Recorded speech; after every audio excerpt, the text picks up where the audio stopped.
இப்போது யாழ்ப்பாணத்திலே மழை படுமோசமாக பெய்து கொண்டிருக்கிறது. எங்களுடைய தெய்வங்களுடைய வித்துடல்கள் அங்கே இப்போது குளிர்விக்கப்பட்டு கொண்டிருக்கிறது. இன்றைய தினம் தமிழினத்திற்காக தன்னுயிர் தந்த தியாக சிறகுகள் எதிரிகளால் அவர்கள் தோற்கடிக்கப்படவில்லை. அவர்கள் எண்ணத்தை எரியூட்ட தூண்டுகிறார்கள்.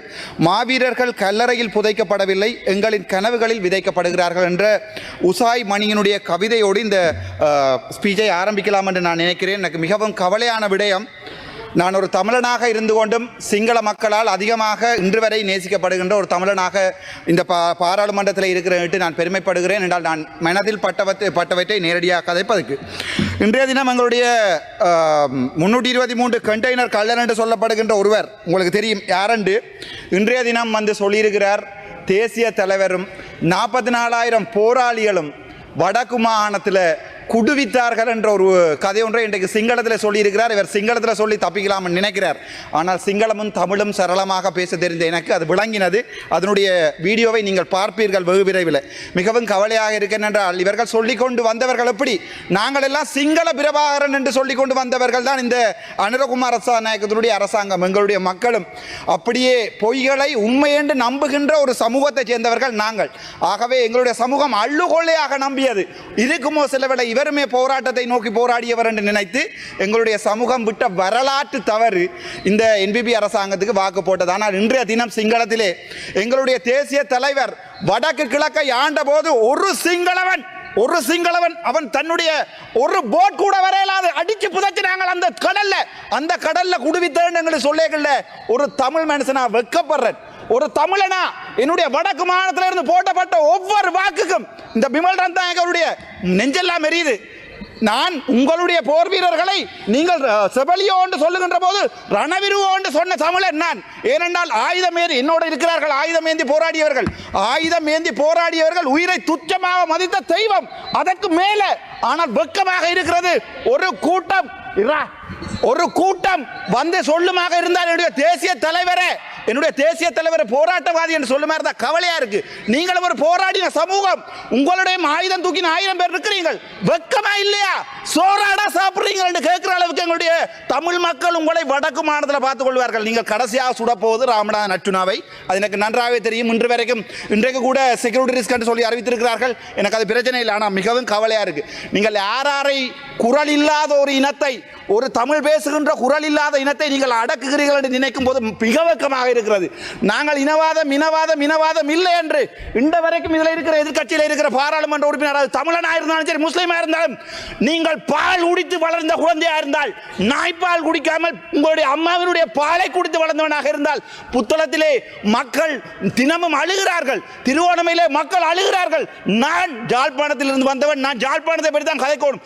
என்றோ ஒரு நாள் நான் சகல இனத்தை பற்றி கதைப்பேன். இன்றும் என்னால் சிங்கள மண்ணில் போய் வாழ முடியும். ஆனால் உங்கள் ஒருவனால் வந்து வடக்கு மாநிலத்தில் வாழ முடியுமா? இயலாது. ஏனென்றால் நீங்கள் முழு இனவாதிகள்.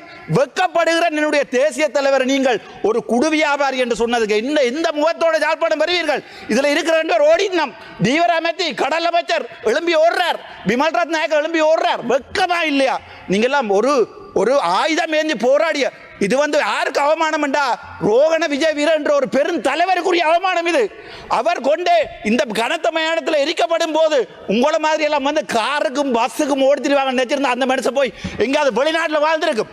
உங்களை மாதிரியான மனுஷர்கள் வந்து இந்த பாராளுமன்றத்தில் ரோகண விஜய் வீரருடைய பேரை கெடுப்பீர்கள் தெரிஞ்சிருந்தா அந்த மனுஷன் பிள்ளை ஊட்டியோட போய் வேற எங்கேயாவது வாழ்ந்திருக்கும். அப்படிப்பட்ட கேவலமான வெக்கமா இல்லையா உங்களுக்கு? ஒரு கணம் ஜோதிச்சு பாருங்க. ஒரு இனத்தை காத்த தமிழன், ஒரு இனத்தை காக்க போராடிய தேசிய தலைவர் வேலுப்பிள்ளை பிரபாகரன் இந்த வரைக்கும் ஒரே ஒரு தமிழன் நான் இதில் என்று சொல்லிக் கொண்டிருக்கிறேன். எனக்கு என்னுடைய தலைவன் கடவுள். நீங்கள் என்ன சுட்டாலும் கொன்றாலும் புதைத்தாலும் என் சாம்பல் எழும்பி சொல்லும் என்னுடைய தேசிய தலைவர். வெக்கமா இல்லையாடா உங்களுக்கு?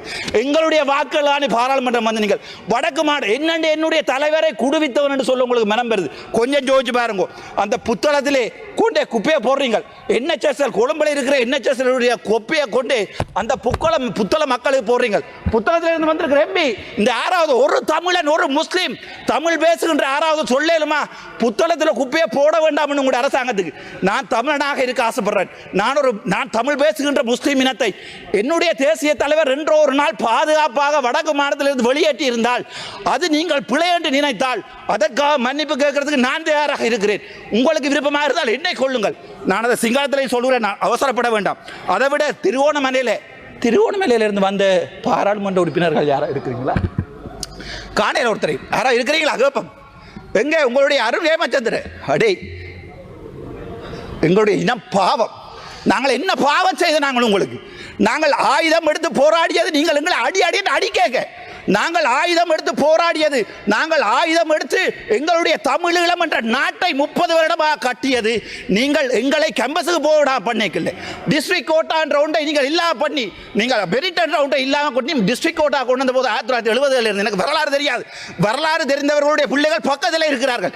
இன்று வெக்கமே இல்லாமல் கஜேந்திரகுமார் பொன்னம்பலத்தினுடைய பேரை உச்சரித்து எங்களுடைய பிமல் ரத்நாயக சொல்றார் வடக்கு மாநிலத்தில் இருக்கிறவன் முழுக்க இனவாதி என்று. நாங்கள் இனவாதி இல்லை.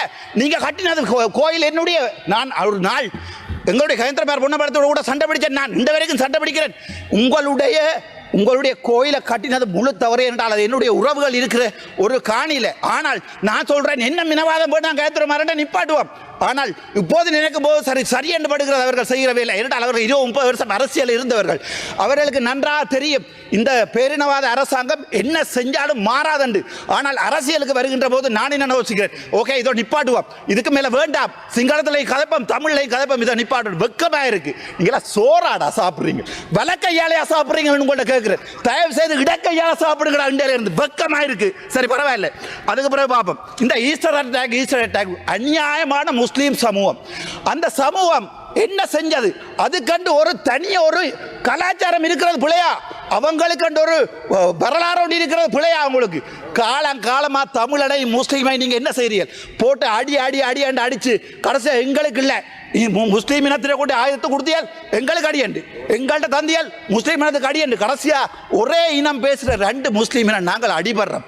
ஆனால் நீங்கள் என்ன செய்றீங்க?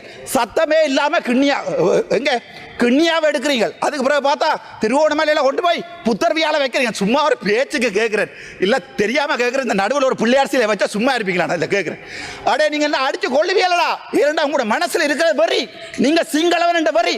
நான் நாளை கொண்டு பாராளுமன்றத்துக்கு முன்னால் ஒரு புத்தர் சிலை எடுத்து போட்டு நான் ஒரு பிள்ளையார் சிலையை வைக்கிறேன். உங்களால் முடியுமா வைக்க விட? ஏனென்றால் திரும்ப அடிக்கிறீர்கள், நாங்களும் பார்க்கிறோம்.